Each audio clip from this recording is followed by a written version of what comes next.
YS షర్మిలను Congress పార్టీలో join అవ్వకుండా జగన్మోహన్ రెడ్డి అడ్డుకునే ప్రయత్నం చేస్తున్నారా? అందుకు జగన్మోహన్ రెడ్డి తెర వెనక భారీ స్కెచ్ వేస్తున్నారా అంటే అవుననే సమాధానం ఇస్తున్నారు కొంతమంది రాజకీయ విశ్లేషకులు. ఇక ఇదే అంశానికి సంబంధించి మనతో మాట్లాడేందుకు ప్రముఖ రాజకీయ విశ్లేషకులు శ్రీనివాసరావు గారు మనతో ఉన్నారు. ఆయనతో మాట్లాడదాం. సార్ నమస్తే. సార్ నమస్కారం అండి. సార్, దాదాపు 4.5 ఏళ్ల తర్వాత తన కుమారుడి వివాహానికి ఆహ్వానించడానికి వైఎస్ షర్మిల వైఎస్ జగన్మోహన్ రెడ్డి ఇంటికి వెళ్తుంది. తన ఇంటికి వెళ్ళే ముందే వైఎస్ఆర్టీపీని కాంగ్రెస్ పార్టీలో విలీనం చేయబోతున్నట్లుగా కాంగ్రెస్ పార్టీ వారు ఈవిడికి ఏఐసిసి ప్రధాన కార్యదర్శిగా అలాగే ఏపీ పిసిసి ప్రెసిడెంట్గా ఆఫర్ చేశారని, దాని మీద నేను ఇప్పటివరకు ఎటువంటి నిర్ణయం తీసుకోలేదు, ఢిల్లీ పర్యటన తర్వాతే నిర్ణయం తీసుకుంటా అంటూ కూడా ప్రకటించారు. ఏంటి సార్, అంటే ప్రకటన తర్వాత షర్మిల గారు జగన్మోహన్ రెడ్డి ఇంటికి వెళ్తున్న నేపథ్యంలో షర్మిలను కాంగ్రెస్ పార్టీలో జాయిన్ అవ్వకుండా చేసేటువంటి ప్రయత్నం జగన్మోహన్ రెడ్డి చేస్తారా?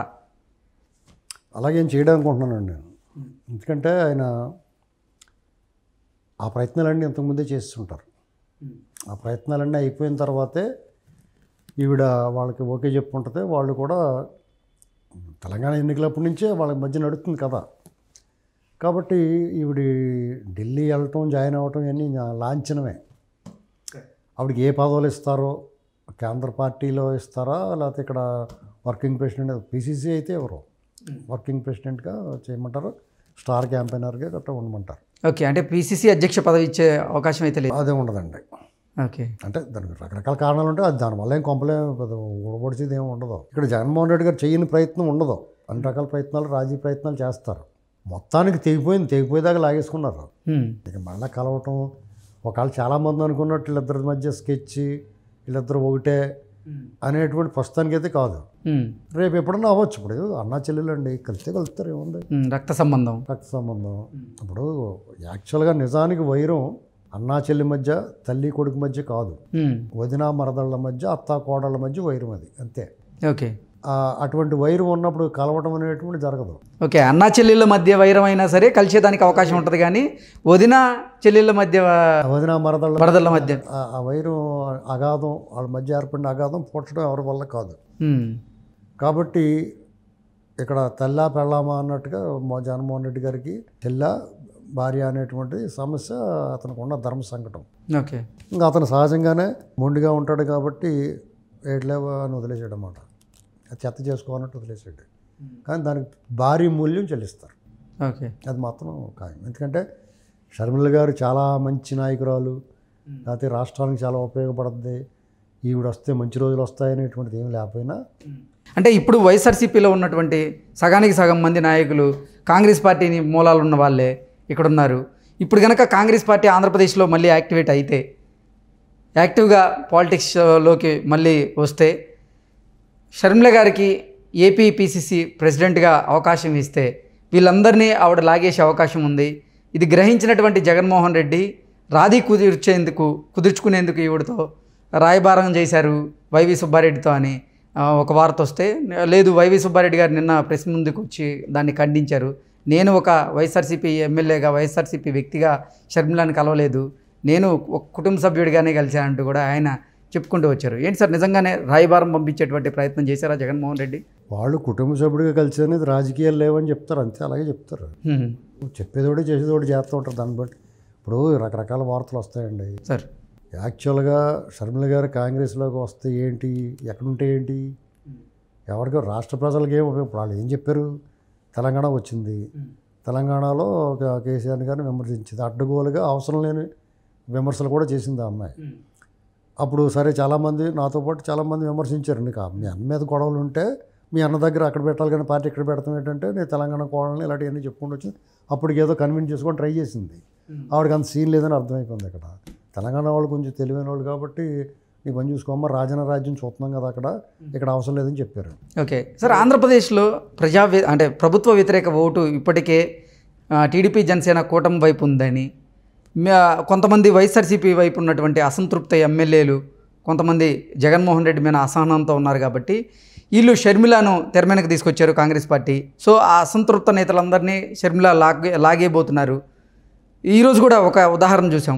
మల్లాది విష్ణు గారికి విజయవాడ సెంట్రల్ నుంచి సీట్ ఇవ్వకపోతే అక్కడ చాలామంది కూడా బయటకు వచ్చి నిరసన చేస్తున్నారు. ఆయనకి సీట్ ఇవ్వాల్సిందిగా కూడా అభ్యర్థిస్తున్నారు. ఒకవేళ సీట్ ఇవ్వకపోతే ఆయన కాంగ్రెస్ పార్టీలోకి వెళ్ళబోతున్నాడు అంటూ కూడా ఒక వార్త బయటకు వచ్చింది. ఇలాంటి అసంతృప్తులు ఎవరైతే ఉన్నారో వాళ్ళందరినీ కూడా షర్మిల లాగేయబోతున్నారు.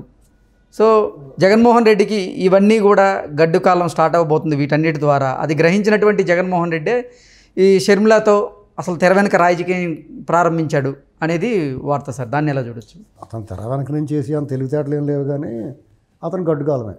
ఇప్పుడు అంతా మీరే చెప్పిస్తారు, అందులో గడ్డుకాలమే అది. అంటే ఒకవేళ కనుక ఏపీ పిసిసి ప్రెసిడెంట్గా షర్మిలకి బాధ్యతలు కనుక ఇస్తే పరిస్థితి ఎలా ఉండబోతుంది జగన్మోహన్ రెడ్డి? అంటే పిసిసికి ఇచ్చినా లేకపోతే ఏఐసిసి అధ్యక్షురాలు ఇచ్చినా కానీ కొత్త పెద్ద మార్పులు ఏమి ఉండవండి. కానీ ఆవిడ వల్ల ఈ రాష్ట్ర ప్రజలకు కానీ దేశానికి కానీ పెద్ద ఏమి మేలు ఏం జరగదు. వాళ్ళు కూడా చేస్తానేం చెప్పట్లేదు, నేను ప్రజలకి ఇది చేస్తానని ఏం చెప్పట్లేదు. వాళ్ళు ఎంతసేపు ఆవిడ ఇక్కడ కేసీఆర్ గారిని విమర్శించింది, ఇప్పుడు రేపు ఎవరిని విమర్శిస్తుందో చూడాలి.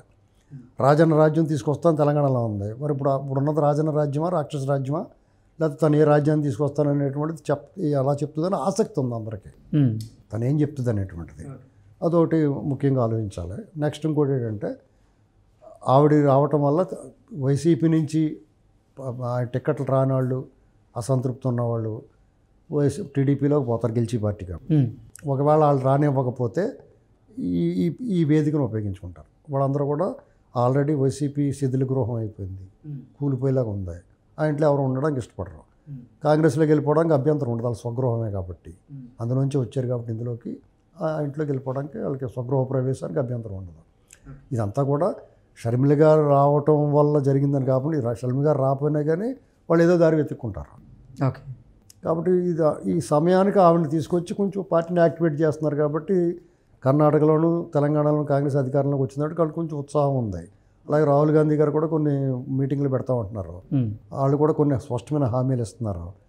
బీజేపీ ఏదైతే వదిలేసిందో ఆ హామీలన్నీ మేము నెరవేరుస్తామయ్యా బాబు అని చెప్తున్నారు వాళ్ళు. కాబట్టి ప్రజలకి వాళ్ళ మీద కోపం తగ్గొచ్చు. ఇంకానే బీజేపీ మీద మాత్రం కోపం ఉంది, ఇంకా పెరుగుతూ ఉంది. కాబట్టి అది అడ్వాంటేజ్గా మారితే ఎన్నికల్లో గెలిచేంత సీన్ లేకపోయినా జగన్మోహన్ రెడ్డిని మటాష్ చేసేయడానికి ఉపయోగపడతారు.